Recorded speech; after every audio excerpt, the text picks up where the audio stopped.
Bonjour et bienvenue sur mon deuxième épisode dédié à Angular, ici c'est SimpleTech. Aujourd'hui on va voir comment installer Visual Studio Code, ensuite on va créer un nouveau projet Angular, et à la fin je vais vous expliquer la structure du projet qui a été créé ainsi que les fichiers importants. Pour commencer, prenons notre navigateur et allons sur la page de Visual Studio. Donc là on peut télécharger l'exécutable qui dans mon cas est un .deb car je suis sur Ubuntu. Pour vous, ce sera un .exe ou autre, selon que vous soyez sur Windows ou Mac. Quand le téléchargement sera achevé, on retourne dans le terminal. Vous allez devoir naviguer dans le dossier de téléchargement où le fichier a été sauvegardé. Là, vous exécutez la commande suivante, sudo espace dpkg espace -i espace le nom de l'exécutable, et ceci va donc installer l'application Visual Studio. Bien entendu, si vous êtes sur Mac ou Windows, il suffira de double-cliquer sur l'exécutable qui va se charger de cette procédure d'installation à votre place. Voilà, maintenant vous avez Visual Studio qui est installé. Lançons le programme. Maintenant passons aux choses sérieuses. Ouvrez un terminal. Pour cela, vous allez dans le menu Terminal, New Terminal. Maintenant, on veut créer un nouveau projet Angular. Pour cela, naviguez dans le dossier dans lequel vous voulez créer vos projets. Pour moi, ce sera le dossier Documents, donc cd espace Documents. Et là, on va simplement exécuter ng espace new espace et le nom du projet. Dans notre cas, ce sera todo. Maintenant, on va nous poser quelques questions. La première question, c'est est-ce qu'on veut utiliser Angular Routing? Appuyez simplement sur Y et appuyez Entrée. Je vous expliquerai plus tard à quoi ça sert.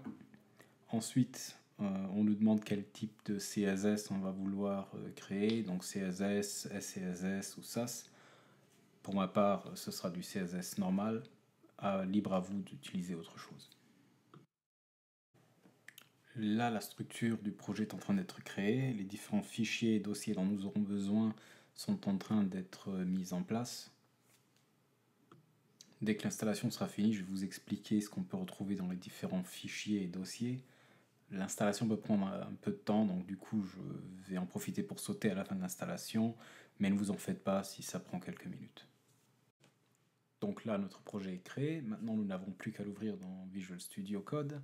Pour cela, on va dans File et on clique sur Open Folder. On choisit le dossier dans lequel nous avons stocké notre projet. Comme vous pouvez le voir, le projet est maintenant ouvert. Maintenant, ouvrons un terminal et je vais vous montrer à quoi ressemble cette application quand on la fait tourner. Pour cela, on va taper dans la ligne de commande ng espace serve et on tape Entrée. Cette commande va maintenant lancer un serveur local et compiler notre projet. Ça peut prendre un certain temps. Maintenant, on peut ouvrir un browser quelconque, Internet Explorer, Firefox ou Chrome, et taper l'adresse suivante, localhost 4200. Et voilà, vous avez une page créée par défaut par Angular que nous allons apprendre bien entendu à modifier. Retournons maintenant dans Visual Studio et attardons-nous un peu plus sur les fichiers et sur les dossiers intéressants. Le premier fichier duquel j'aimerais parler, c'est le fichier qui s'appelle package.json. Dans ce fichier, vous trouvez entre autres toutes les dépendances de votre projet Angular.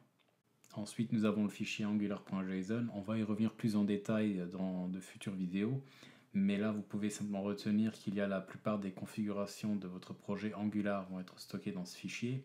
Entre autres, vous avez quelques configurations qui peuvent être intéressantes, comme par exemple le tag assets, où on va configurer, où on va stocker nos icônes et nos images. Le tag styles, où on va indiquer où se trouvent nos CSS globaux. Et le tag script, où on va pouvoir déclarer des fichiers JavaScript qu'on voudra utiliser dans notre projet. Donc maintenant, si on regarde les dossiers, nous avons le dossier Node Modules. Donc là-dedans, vous trouverez toutes les dépendances qui sont installées lorsque vous compilez le projet. Ici, retenez simplement que vous n'aurez jamais à modifier ce dossier ou ces fichiers. Nous avons ensuite le dossier source, dans lequel on va retrouver entre autres le fichier index.html. Donc ça, c'est le point d'entrée de notre application. La seule chose que vous verrez de différent par rapport à une application standard, c'est les balises app-route qui sont en fait l'endroit où va être injecté notre code Angular. Puis le fichier styles.css dans lequel on va retrouver les styles globaux de notre projet. Puis nous avons le dossier environment. Là-dedans, on va retrouver des configurations propres aux environnements sur lesquels on va déployer l'application. Donc on aura un fichier par environnement, par exemple un fichier test, un fichier de production, mais on peut bien y avoir beaucoup plus d'environnements, un environnement de pré-production, de staging. Tout cela dépendra de vos besoins, bien entendu. Et dans ces fichiers, on va avoir des configurations spécifiques aux environnements pour lesquels on va compiler l'application. Dans le dossier Assets, on va retrouver nos différentes ressources, par exemple les images et les icônes. Nous arrivons à la partie intéressante de la présentation, donc le dossier App. Là, on trouvera un fichier appelé app.module.ts. Ici, on va déclarer toutes les composantes et les services qu'on va utiliser.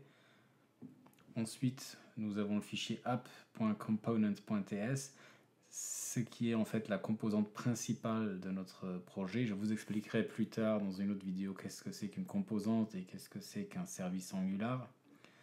Ensuite, le fichier appcomponent.html. Donc ça, c'est la partie HTML qu'on a vue ultérieurement dans le browser quand on a lancé l'application. C'est là que se trouve le HTML qu'on a vu. Et c'est aussi là qu'on va procéder à notre modification pour changer cette dite page. Ensuite, nous avons le fichier approuting.module.ts. Ce fichier, c'est l'endroit où on va déclarer les différentes URL qu'on va utiliser dans notre projet. C'est ce fichier qui va dire quelle URL va être mappée sur quel composant, mais on y reviendra en détail quand on créera nos premiers composants Angular. Et je n'ai pas parlé du fichier appcomponent.css, mais c'est simplement un fichier CSS qui sera propre à ce composant. Et voilà, nous avons fait le tour de la structure du projet. Pour notre prochaine vidéo, nous allons voir comment modifier notre page principale et comment créer nos premières composantes et peut-être même créer nos premières routes qui vont nous rediriger vers l'une ou l'autre composante. En attendant, j'espère que cette vidéo vous a plu. Si c'est le cas, n'hésitez pas à vous abonner à ma chaîne, likez la vidéo et laissez-moi un commentaire avec vos suggestions. Merci beaucoup et à plus.